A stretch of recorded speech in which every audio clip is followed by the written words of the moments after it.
Welcome to episode 17 of the Calls with Clients podcast with Greg Winters of Personal Dog Training. This one is called I Adopted a Rescue Pitbull and I Need Help. In this episode, you can hear that this client has recently adopted a Pitbull from county and is struggling with some leash reactivity and potential separation anxiety. And due to my background adopting and rescuing and fostering dogs that came directly from the rescue, you can see that I have specific knowledge to help her. The title frame for this particular podcast episode is actually me making one of those appearances on Birmingham TV back in about 2012, I believe, with Brooke Smith to get a dog adopted from county. It's Greg Winters from Personal Dog Training. How are you?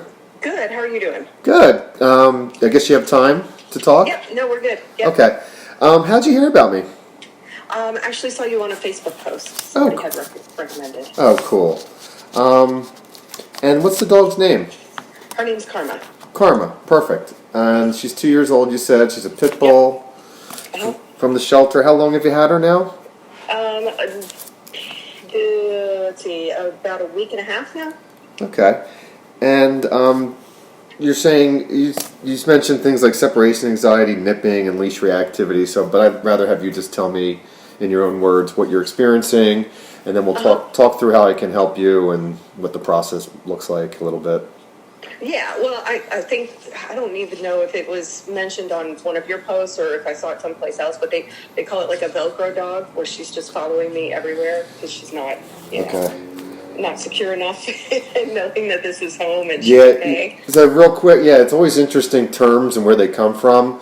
A Velcro dog is always, it seems to be attached to pit bulls and rescued pit bulls. And it's just another way of saying they're overly attached. Right. And you're going to hear me, listen, you can look at my Instagram, you can find out how soft I am with dogs and how I let them on couches and how I let them, but they can't start off that way. Right. And these dogs, you're going to hear me preach, I sound like a goddamn maniac, but boundaries are the key to all behavior problems. You're never going to hear it anywhere else. I don't care. I don't care about my industry at all. I don't care about the rescue world. I care about you and your dog and whatever we need to help you understand. Yeah, because, all the other stuff, they won't even if you have a really sweet dog, they won't listen to you if they're constantly on top of you. They won't listen. And it becomes I finally started, some concepts I forget about to get across to people. It becomes a codependent type of thing. And so, you can't be the parent, and that where you can't let the kid have leniency because they're just bad behaved, Right, exactly. Now, she seems sweet. She likes people. No aggression with people. No, the only thing that I am seeing is when we're walking and she's on the leash, if somebody walks by and they're getting too close, she'll try to lunge at them. Same thing with animals. With animals, she's a little bit more forceful than with people. Okay.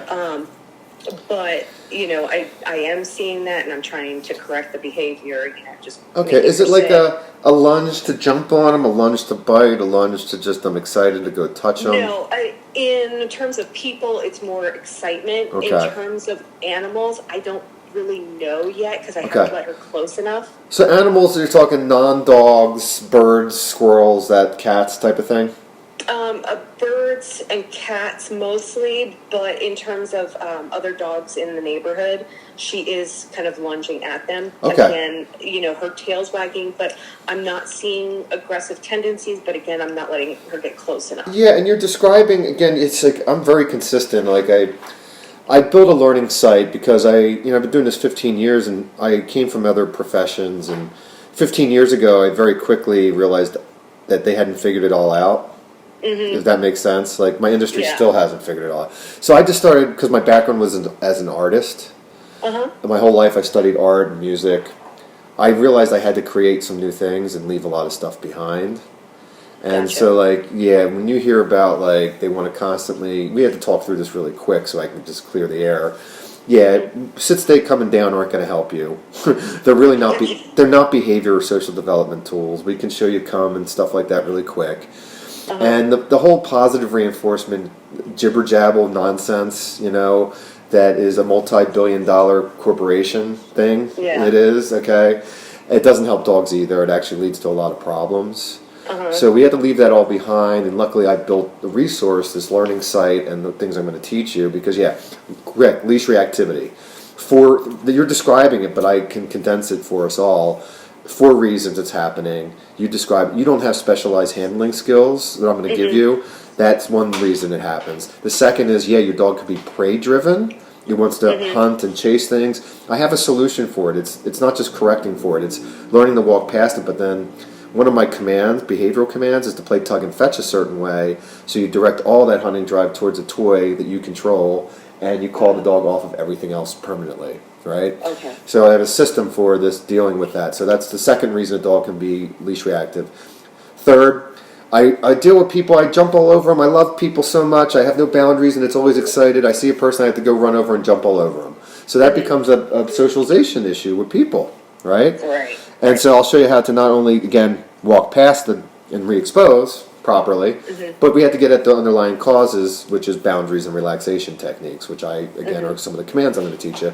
And then the fourth element could be, I have had bad interactions with dogs, or I went to doggy daycare or dog park. I only learned how to do all the excited over touching dog socialization stuff, which again, I'm going to help you re-educate everybody about what it really should look like for dogs. And it's different than what we've taught, unfortunately. And so now every dog I see, I have to go jump all over them because I actually have socialization problems with dogs. So, and that could be borderline aggression. So if a dog's leash reactive, they're not going to meet dogs yet. Because that means they're showing us on the leash, I'm going to go jump all over that dog, which means I'm not good at socializing yet. So, again, you can see how even in our little conversation we're starting to have, we're not talking about anything in dog training you've ever heard about. We're just going to talk about what actually works for you and your dog, right? Right. As long as she's really nice with people, like some of these dogs are shy or are like that, or potentially aggressive with people, and that's fine, but I need to know that way up front, there's no reason to be surprised, If she's really shy and insecure or with people, that's fine, let me know, we'll work it backwards. But if she's fine with people and I can handle her and put her on a leash and collar and start working with her, things like separation anxiety, if you don't work on the boundaries, it causes the separation anxiety. So I'm going to give you 9 behavior-based commands, and 3 of them are like non-following. Like get the dog not to follow you and jump on you. So like you need the place command, but you don't need like the way you learn it online. So if you go online and learn like a generic place command, it's not behavioral. So I'll show you some parameters in which you're going to be using and teaching place command, not just place command, right? And then you teach a no jumping personal boundary command. Again, it's where you specifically use the leash and collar to get the dog not to jump on you, and you create boundaries, not stay commands. It's a little bit of a bump and a correction with the leash and, hey, kind of get off me thing. And then there's a third command, no leash, no following command. So the leash may be dragging, it's not in your hand anymore, but you have to be able to walk past the dog back and forth and have it not follow you. You do that, and then you also put them in a kennel or place command when you leave, and you watch the place command or kennel or the area they're in and make sure if they're having any trouble, you come in and correct them. And that combination of non-following and correcting for unwanted behavior when they think you're gone, that combination of thing gets rid of separation anxiety permanently. Okay, gotcha. So, and you're not going to read that anywhere. You're going to hear this generic. Again, now we're going to talk about. Now I can just they give me the openings eventually. It's all AI generated bullshit, right? Anymore, it's the same stuff that's in all the books that don't work, where they tell you to go slow and leave for 5 minutes and come. No, wrong. It's all wrong. It's again. I don't want to be right. It's not about me being right. It's about me helping you, right? And it means that we have to dispel and leave all that stuff behind. Right. And then help you with the concepts of boundaries and supervision and leashes and collars at first, And she'll probably she sounds really smart. You're saying she's pretty smart and flexible dog, Yeah, yeah. I mean, she's picked up so much already just in a week and a half. But, there's still obviously some behaviors that I need assistance with correcting. Okay, and you said separation anxiety, nipping. And she's reactive with people and dogs, right? Yeah. The nipping is like when we're playing, she gets overstimulated and just starts nipping. Okay, so I'll help you with that, because we'll give you the very first command we learned is a physical correction. Physical correction leads to verbal correction working, And that includes reclaiming a toy. So we're going to redirect, correct if she tries to bite my hand, and yes, here's your toy. And keep giving anything she tries to put her mouth on, anything that's not a toy, a leash, carpet, your hand, gets a physical correction until verbally it works. And you're constantly saying, no, you only use your mouth on your toys. And only when I tell you to. Unless you just got free reign. But again, you don't just chase it. One of the things when you play tug and fetch, the way I'm going to show you is, the dog can't just chase a random toy, another dog's toy, or compete for things, or auto chase.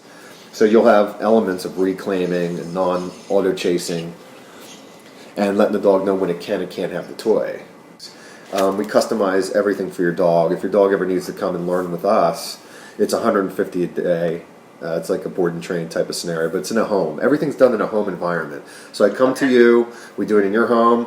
I had a client over this morning, and I said, does my house look like a dog training facility? And they said, absolutely not.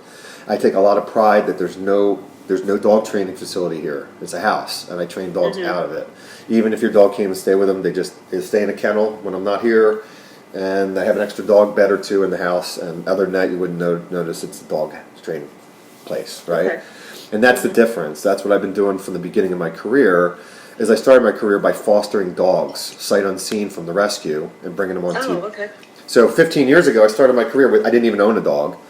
And I started fostering dogs from the rescue, sight unseen, for days or week, and then bringing them on TV to get them adopted. So you'll see all these, you see a lot of TV segments and a lot of them in the past with me and them. And that was what I did for about 2 years. Probably about 100 dogs, and that's why I was like, hey, dog trainers, this shit you're teaching don't work. I'm living with these dogs. So that's why I realized also, after a couple years of working with other dog trainers, I needed to, it's actually, yesterday was the 13-year anniversary of personal dog training. My business, 13 years ago, and I worked 2 years prior with other dog trainers, but I was kind of disillusioned pretty early on, Yeah. But I figured I had to go through the industry for a while until I realized I had to break out of it, right? And that's why we do what we do with your dogs.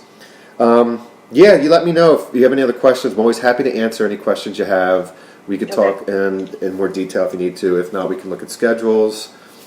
Let's go ahead and schedule at least the initial 1 hour and then figure out from there. Okay. Thanks for listening to episode 17 of the Calls with Clients podcast with Greg Winters of Personal Dog Training. And this one, as you can tell, she adopted a dog that's starting to show some signs of leash reactivity and separation anxiety. And due to my background fostering dozens and dozens of dogs early in my career, and particularly, I have the knowledge to help her. All right, thanks. And never forget that change is possible. Make sure that you subscribe to our podcast on YouTube at Personal Dog Training 1. And thanks for listening.